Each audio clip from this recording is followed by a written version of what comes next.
গণ অভ্যুত্থানে আহতদের চিকিৎসা এবং পুনর্বাসন নিশ্চিতে সবকিছু করবে সরকার। দাবি আদায়ে প্রয়োজনে রাজপথে নামার হুঁশিয়ারি। ভয়াবহ ঘূর্ণিঝড় সিডোরের 17 বছর আজ প্রাণহানি ঘটে ৩,৫০০ মানুষের, এখনও স্মৃতিকাতর উপকূলবাসী।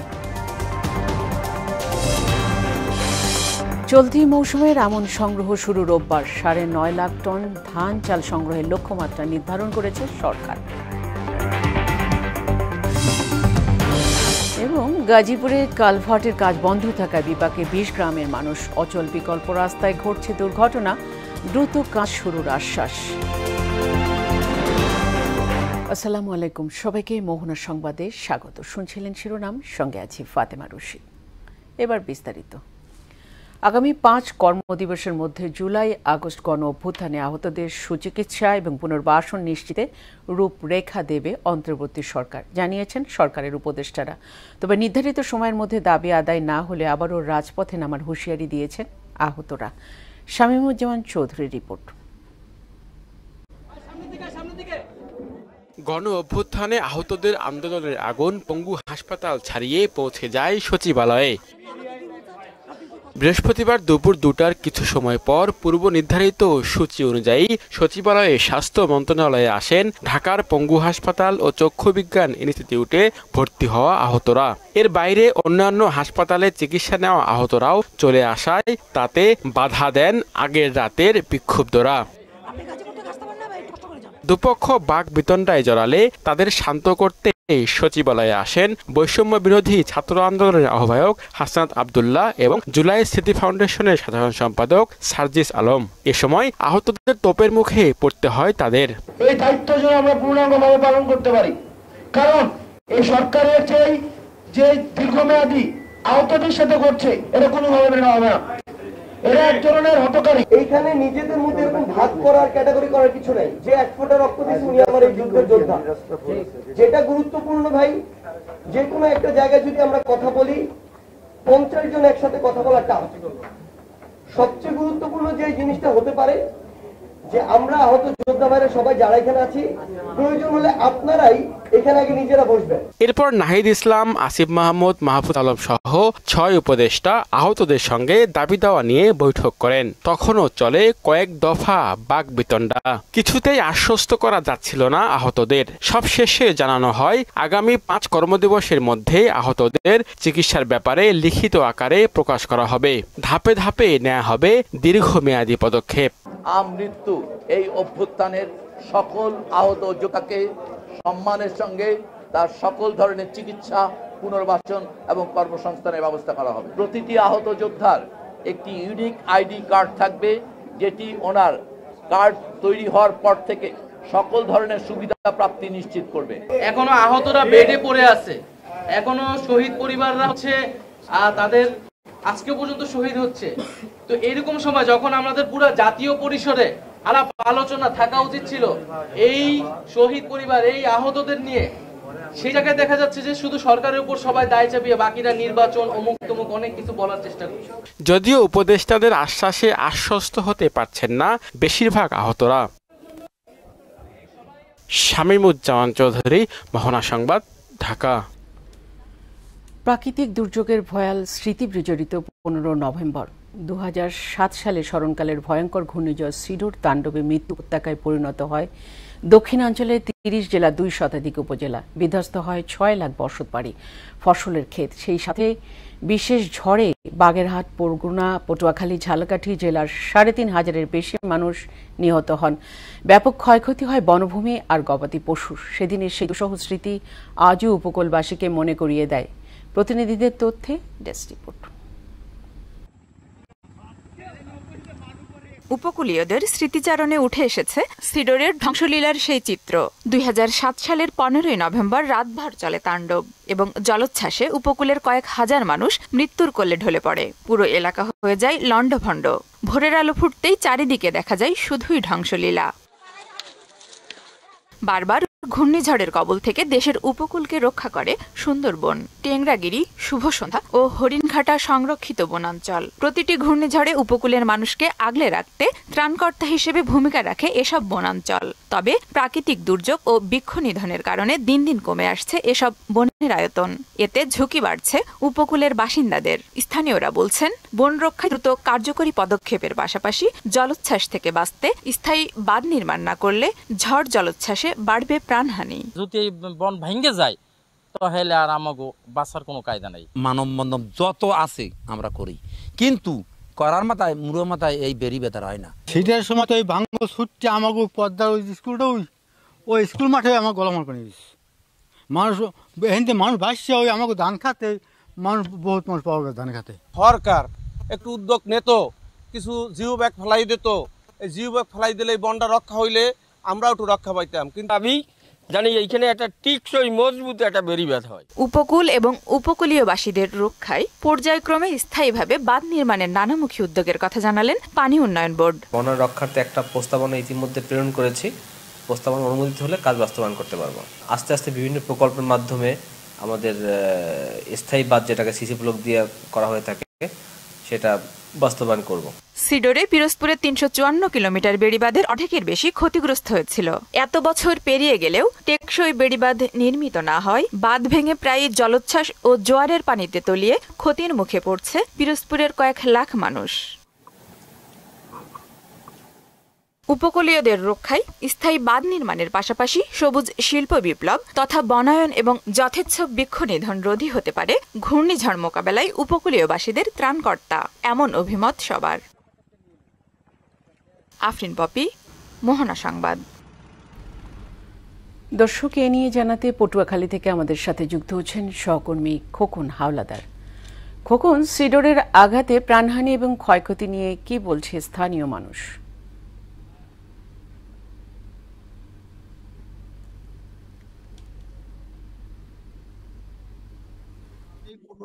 নভেম্বর আজকের এই দিনে কিন্তু উপকূলীয় এলাকা দিয়ে কিন্তু সিডার আঘাত এনে উপকূলীয় বাসীর কিন্তু যে সাজানো গোছানো যে সংসার ছিল সেটা কিন্তু তছনছ করে দিয়েছে।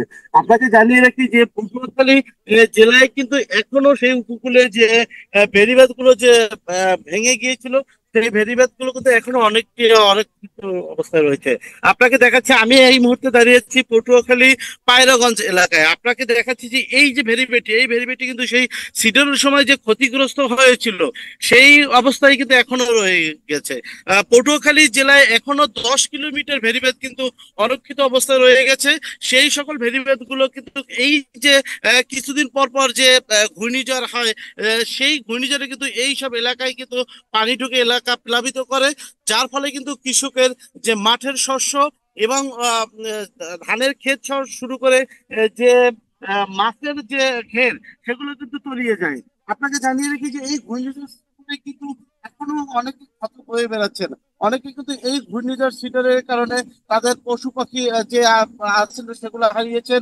অনেকের মাছের যে ঘের, সেই ঘের কিন্তু এই ঘূর্ণিঝড় সিডরে কিন্তু নিয়ে গিয়েছিল। এই দিনটা আসলেই কিন্তু তারা সেই যে ভয়াল রাত্রে এবং সেই দিনটির কথা কিন্তু তারা স্মরণ করে আতঙ্কে তারা কেঁপে ওঠে। তাদের একটি কথা যে এই দিনটি যেন তাদের মাঝে আর ফিরে না আসে।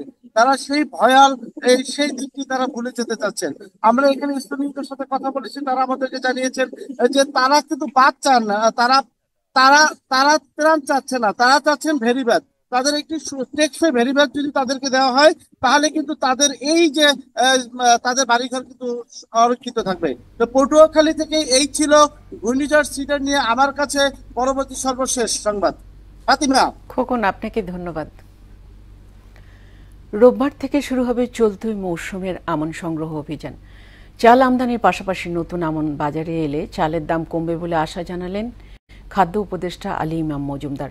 দুপুরে খাদ্য ভবনের সমন্বয় সভা শেষে এক ব্রিফিংয়ে এবছর সরকার 5.5 লাখ মেট্রিক টন চাল, 3.5 লাখ মেট্রিক টন ধান এবং 1 লাখ মেট্রিক টন আতপ চাল সংগ্রহের লক্ষ্যমাত্রা নির্ধারণ করেছে বলেও জানান তিনি।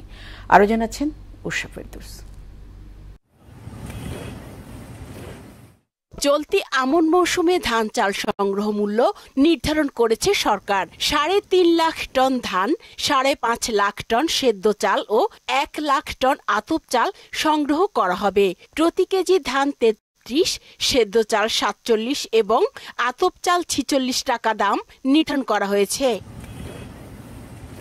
খাদ্য ভবনে খাদ্য পরিস্থিতি নিয়ে ব্রিফিংয়ে এসব কথা বলেন খাদ্য উপদেষ্টা আলী ইমাম মজুমদার। আমন সংগ্রহ অভিযান আগামী রোববার থেকে শুরু হবে। আমরা চেষ্টা করব যতটা সম্ভব আমরা আভ্যন্তরীণভাবে সংগ্রহ করতে পারবো। ১.৫ লাখ টনের জন্য এলসি খোলা হয়েছে। গত ১ সপ্তাহ পর্যন্ত অন্তত পক্ষে চালের দাম যেটুকু বেড়েছিল আপাতত আল্লাহর রহমতে স্থিতিশীল হয়ে গেছে, আর বাড়ছে না। উত্তরাঞ্চলে আমনের বাম্পার ফলন হয়েছে উল্লেখ করে কৃষক যেন এর ন্যায্য দাম পায়, সেজন্য এবছর ধান ও চালের দাম কেজি প্রতি ৩ টাকা বাড়ানো হয়েছে বলেও জানান এই উপদেষ্টা। কৃষকের বর্তমানে উৎপাদন খরচ বেড়ে গেছে এবং যারা ফসল ফলায় তারা যাতে নিরুৎসাহিত না হয়ে যায় তার জন্য সরকারকে সচেষ্ট থাকতে হয়। তার জন্য আমন সংগ্রহের জন্য যে ইয়াটা আছে, সেই ক্ষেত্রে আমন ধানের আগের বারে যে দাম দেওয়া হয়েছিল তার চেয়ে কেজি প্রতি ৩ টাকা বাড়ানো হয়েছে। ৩ টাকা বাড়ানো হয়েছে ধানে, এবং চালেও বাড়ানো হয়েছে।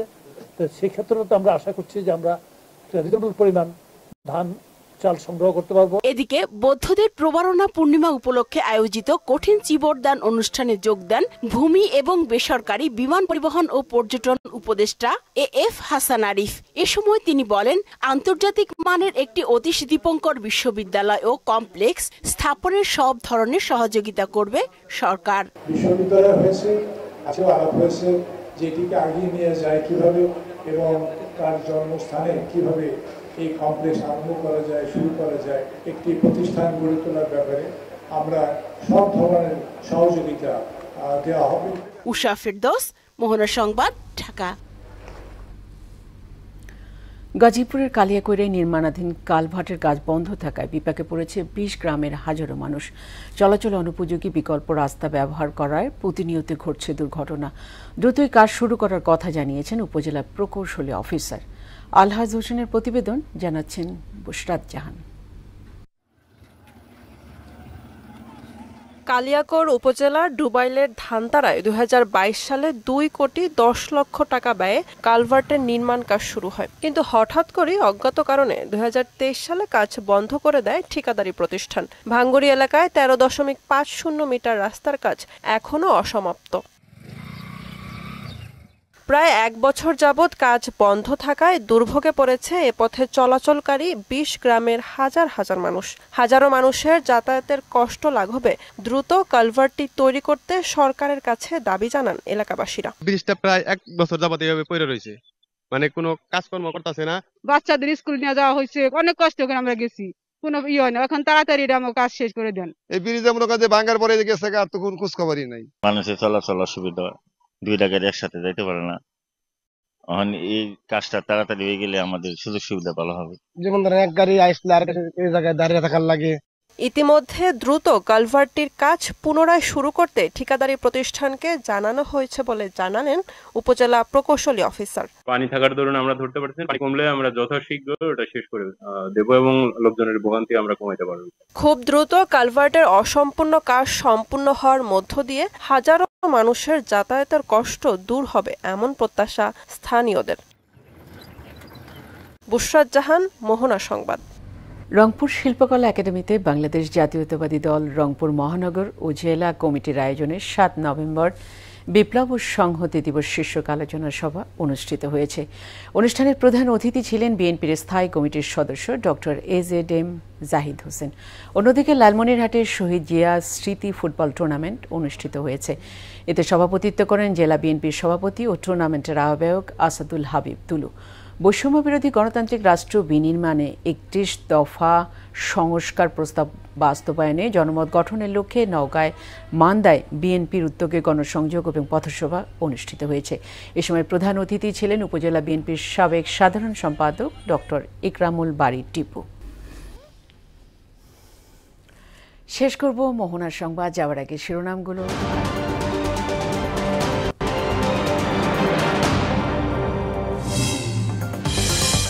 গণ অভ্যুত্থানে আহতদের চিকিৎসা এবং পুনর্বাসন নিশ্চিতে সবকিছু করবে সরকার, দাবি আদায়ে প্রয়োজনে রাজপথে নামার হুঁশিয়ারি। ভয়াবহ ঘূর্ণিঝড় সিডোরের 17 বছর আজ প্রাণহানি ঘটে 3,500 মানুষের, এখনও স্মৃতিকাতর উপকূলবাসী। চলতি মৌসুমের আমন সংগ্রহ শুরু রোববার, 9.5 লাখ টন ধান চাল সংগ্রহের লক্ষ্যমাত্রা নির্ধারণ করেছে সরকার। এবং গাজীপুরে কালভার্টের কাজ বন্ধ থাকায় বিপাকে 20 গ্রামের মানুষ, অচল বিকল্প রাস্তায় ঘটছে দুর্ঘটনা, দ্রুত কাজ শুরুর আশ্বাস। এই ছিল মোহনার সংবাদে। পরবর্তী সংবাদ দুপুর 1টায়। এর আগে সংবাদ এক নজরে দেখবেন দুপুর 12টায়। মোহনার সবশেষ খবর জানতে ভিজিট করুন www.mohana.tv। সংবাদ দেখতে পারেন ফেসবুক ও ইউটিউবে। এতক্ষণ সঙ্গে থাকার জন্য সবাইকে ধন্যবাদ।